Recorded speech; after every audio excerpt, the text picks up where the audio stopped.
Montessori! So today I want to share with you a story that's a Native American folktale. So it's called The Legend of the Bluebonnet.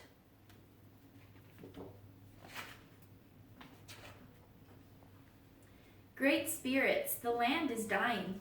Your people are dying too. The long line of dancers sang, "Tell us what we have done to anger you. In this drought, save your people. Tell us what we must do so you will send the rain that will bring back life."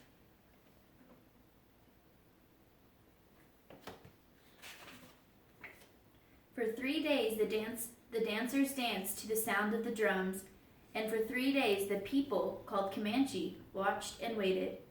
And even though the hard winter was over, no healing rains came.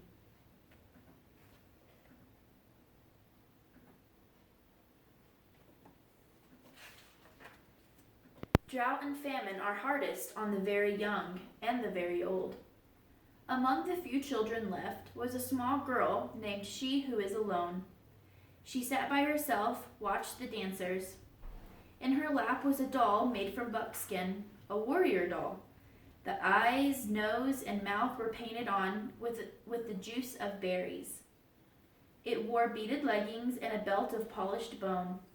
On its head were brilliant blue flowers from the bird who cries, "Jay, Jay, Jay." She loved her doll very much. Here she is sitting with her doll down here. Soon, She Who Is Alone said to her doll, "The shaman will go off alone to the top of the hill to listen for the words of the great spirits. Then we will know what to do so that once more the rains will come and the earth will be green and alive. The buffalo will be plentiful and the people will be rich again."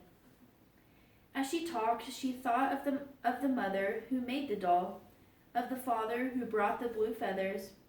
She thought of the grandfather and the grandmother she had never known. They were all like shadows. It seemed long ago that they had died from the famine. The people had named her and cared for her. The warrior doll was the only thing that she had left from those distant days. So she's all alone because her mom, her dad, her grandma, and her grandpa died. The sun is setting, the runner called. As he ran through the camp, "The shaman is returning." The people gathered in a circle, and the shaman spoke. "I have heard the great words of the great spirits," he said. "The people have become selfish. For years they have taken from the earth without giving anything back. The great spirits say the people must sacrifice. We must make a burnt offering of the most valued possession among us. The ashes of this offering shall then be scattered to the 4 points of the earth, the home of the winds.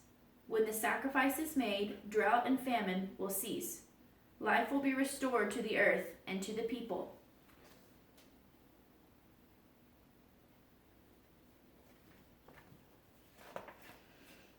The people sang a song of thanks to the great spirits for telling them what they must do. "I am sure it is not my new bow," said the great spirits want, a warrior said. "Or my special blanket," a woman added, as everyone went to their teepees to talk and think over what the great spirit had asked.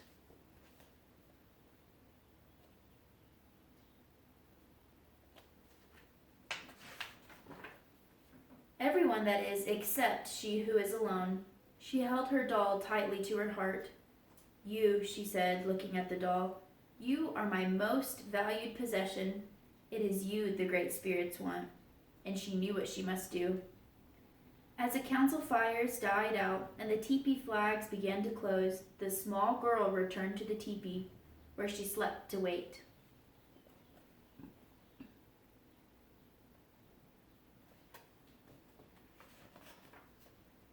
The night outside was still, except for the distant sound of the night bird with the red wings. Soon everyone in the teepee was asleep, except for She Who Is Alone. Under the ashes of the teepee, One fire stick still glowed. She took it and quietly crept out into the night. Here she is walking with her fire stick. She ran to the place on the hill where the great spirits had spoken to the shaman. Stars filled the sky, but there was no moon. "Oh, great spirits," she who is alone said, "here is my warrior doll. It is the only thing that I have from my family who died in the famine. It is my most valued possession. Please accept it."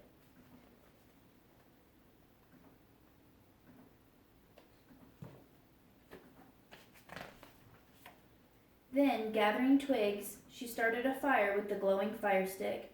The small girl watched as the twigs began to catch and burn. She thought of her grandmother and grandfather, her mother and father, and all the people, their suffering, their hunger. And before she could change her mind, she thrust the doll into the fire.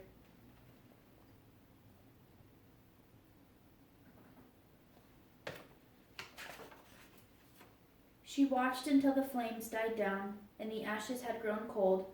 Then, scooping up a handful, she who was alone scattered the ashes to the home of the winds, the north and the east, the south and the west. And there she fell asleep until the first light of the morning sun woke her.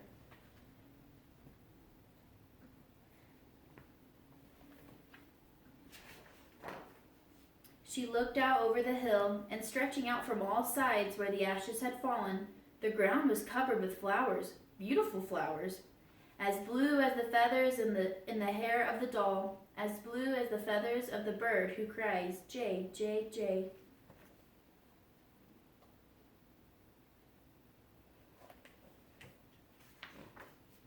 When the people came out of their teepees, they could hardly believe their eyes.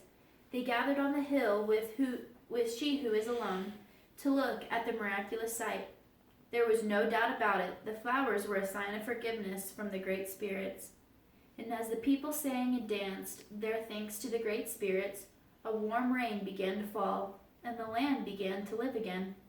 From that day on, the little girl was known by another name, one who dearly loved her people.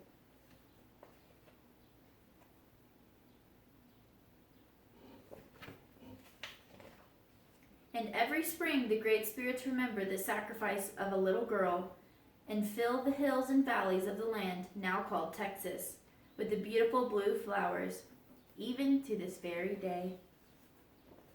So these are the blue bonnets that we talked about in class that are all over these